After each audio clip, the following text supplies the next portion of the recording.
Hi everybody, Adam here.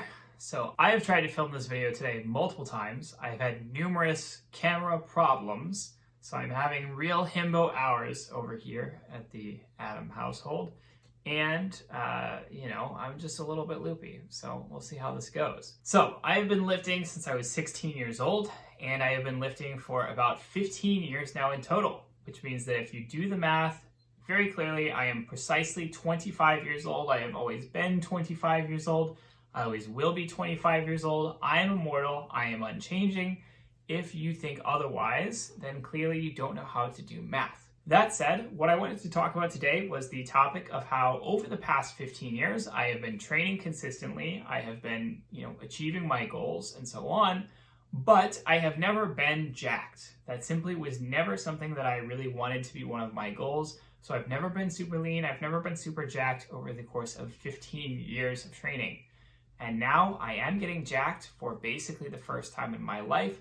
And so the question, of course, is why did it take me 15 years to get jacked? The reality is that I made a lot of decisions leading up to this point that just made it so that was not really one of my goals or really something that I was caring about or focusing on. Before we get started, don't hesitate to smash that like button, help level up the channel, help vanquish the YouTube algorithm, and of course to bless every himbo around the world with a little bit of immortality so that they can stay the exact same age all the time and never age and never die. As always, I'm also generally taking on online fitness coaching clients, so if you are interested in coaching, don't hesitate to reach out via the link below and I will be in touch. So a little bit about my training history. I started out as the stereotypical 140-pound weakling. I did a bit of cardio, I did a bit of cross-country running as a kid, but I never really enjoyed it. I really hated it, quite honestly. And so I started ending up dealing with depression and anxiety issues. I saw a therapist, and my therapist recommended that I started exercising more. And so at the time, I ended up deciding to try lifting weights because I had never done that before. And I just basically immediately fell in love with it. I found it super exciting and super fun. So what I would do, of course, in the beginning, because I didn't really have any idea what I was doing, is that I would just go to the gym. I would, train hard, do some workouts that felt fun or felt challenging or whatever the case was, do a random mix of stuff, and then go home. And so, of course, I did see some initial, tiny amounts of progress that were really encouraging and helped me sort of get into that in the first place. But of course, I also ended up spinning my wheels for quite a few years after that because I simply wasn't, super serious about this. I wasn't sitting down and really getting serious about learning a lot more about training or anything like that. Then basically around about 2012 or so was when basically I sat down and got my personal training certification. That corresponded with getting a lot more, deep into just the science of training, how to design a good program. And I also got really into bodybuilding and powerlifting at the time as sports. So I did end up at the time deciding to perform a bulk. I gained about 30 to 40 pounds and I got up to around 200 pounds, which is where I've been basically for most of my training career since then.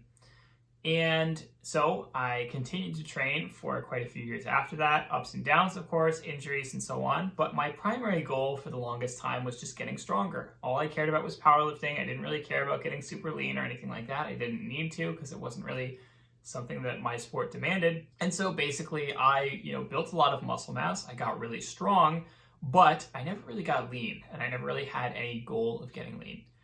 Things started to change a little bit around, I would say, about 2018, 2019, and that was simply because I was getting to a point where I was getting diminishing returns on, putting in so much effort. The gains were coming a lot slower, and so I decided to shift gears a little bit, add in a little bit more cardio, focus a little bit more on building muscle mass, because I was kind of shifting down into kind of, okay, what is better for my long-term health as opposed to just lifting heavy all the time. And this went pretty well, but then of course in 2020, the pandemic changed everything and I had to really start from scratch. I had to kind of learn an entirely new kind of training. I had to really learn to focus on a calisthenics, gymnastics style of training that I had never tried before. All kinds of stuff I had never done before, so a lot more body weight exercises, stuff I could do from home, but also at the same time, a lot more higher endurance stuff, a lot more core work, just things that I had never really done before. And at that point, it really did, for the first time in my life, become advantageous to cut weight a bit, because when you are doing a body weight based exercise, when your body weight is the resistance that you are working against, it is generally always better to be leaner, because the leaner you are, the higher your relative level of strength will be relative to your body weight, and therefore the easier it will be to master some of those more advanced body weight moves. And so it, for the first time, became a meaningful thing. So, okay, I will go ahead and cut some weight. And then that meant that for the first time, I was also just getting shredded. I was just getting jacked for the first time in 15 years. In fact, I had made a video just basically about a year and a half ago or something like that, in which I talked about how I had no intention of ever cutting weight. And here I was doing it for the first time seriously in my life, and actually getting shredded as a result. Before that, of course, I had built a lot of muscle mass. Again, I had been really strong, but it simply hadn't been something where getting super lean and shredded was important or meaningful to me. So why not? Why hadn't getting shredded been kind of an important goal for me in 15 years of lifting? Well, it's important to understand that people lift for a lot of different reasons, and not all of those reasons have to do with body weight or leanness or anything like that. Most people are lifting because they want to move better, they want to feel better, they want to be stronger, or because it's specifically going to help them perform better in some sport or some other endeavor that they are participating in. And when you are participating in a sport like powerlifting, there was simply zero reason to really cut weight, because I was, at a comfortably low body fat percentage. I was generally in a weight class that I liked, and so I just didn't really need to get super lean and therefore be able to show off. I think also that people's perceptions of reality get a little bit skewed basically by social media. Things like, you see all these Instagram influencers who look super jacked, super shredded, super strong, and you don't really know what went into that. Maybe they have world-class genetics, which is the reason why they're able to accomplish all of this. Maybe they're willing to take a lot of drugs. Maybe they just train a lot and you can't really keep up. It's something where you shouldn't really be basing your own progress based on what you see on social media. You should be basing your progress based on yourself in the past and what improvements you can make on the person that you used to be, as opposed to some super jacked guy on Instagram who, is probably in an entirely different class than you in terms of what they can accomplish. Then there's the reality that this look is really only accomplished by doing bulking and cutting cycles. So most people start out doing something called recomposition. Recomposition is a thing where essentially you are training really hard, you're not really focusing too much on your diet, but because you're a relative beginner, you're able to put on muscle relatively rapidly, and you are able to cut fat mass at the same time, simply because you are working out hard, and the end result is that your body weight doesn't really change too much. It mostly stays the same, and you do continue to get leaner and continue to look better. The problem with that, of course, is that as you get more advanced, you start to see slower and slower results in terms of building further muscle mass. And that means that recomposition is less and less possible and less optimal. And it also means that, of course, at that point, it becomes much better in a general sense to do the traditional bulking and cutting cycles. So, bulking is basically when you are consuming more calories than you need, purposefully gaining weight in order to put on a lot of muscle mass at the same time, but also putting on a lot of fat mass. Then you counter that by doing a cutting cycle, where essentially what you're going to do is you are going to try and eat fewer calories than you need, train hard, cut as much fat mass as possible, try and retain as much muscle mass as possible. You're obviously going to lose some because your body simply doesn't like the process of dieting like that, but ideally maintaining as much as possible. And over time, that sort of alternation of bulking and cutting cycles in an intelligent way, alongside things like maintenance cycles or diet breaks and so on, is what is going to lead you to be as lean as possible while also having as much muscle mass as possible. And that is something that requires a lot of dietary manipulation that simply I knew starting out that I didn't really have the skills or sort of the mental attitude or mindset or ability to even do most of that stuff. Even I was a little bit, maybe not anxious, but a little bit conservative in terms of what I, tried to accomplish diet-wise, because I just kind of knew that it wasn't really a thing for me and it hadn't really clicked for me. I didn't have the experience or the ability at the time. And I typically don't recommend this level of dietary manipulation for most people.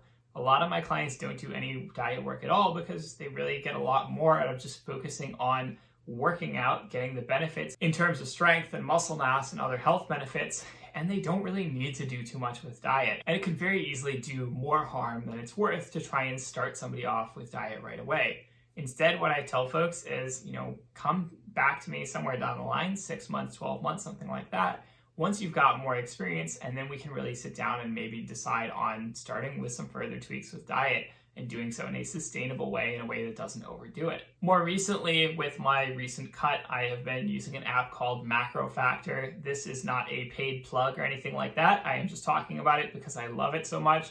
It is made by my buddy Greg Nuckols, who is a great resource as well. If you go to his website, strongerbyscience.com, he has all kinds of really, really good posts on all kinds of things. But the app, essentially, it has a lot of benefits to it that I think make it basically the best diet app out there on the market currently. So one advantage that it has is that basically, unlike something like MyFitnessPal, where all of the food recommendations are going to be crowdsourced. So everything in those food recommendations is like you search for like a potato and you get like 90 different results and you can't tell which one is the right one. With Macrofactor, it's something where the database is based on nutritionist verified entries, and there's only one for each thing. And so the end result is that basically it is a lot easier to find good information, good data, good macros, and to use that to guide your eating. It also has a lot of kind of like really nice convenience features. It has things like a recipe importer. So basically you can just copy and paste a recipe into the app and it will automatically pull up what the macros are for that recipe. It has the ability to scan barcodes to pull things up quickly and so on. And that just makes it really simple and really easy to use.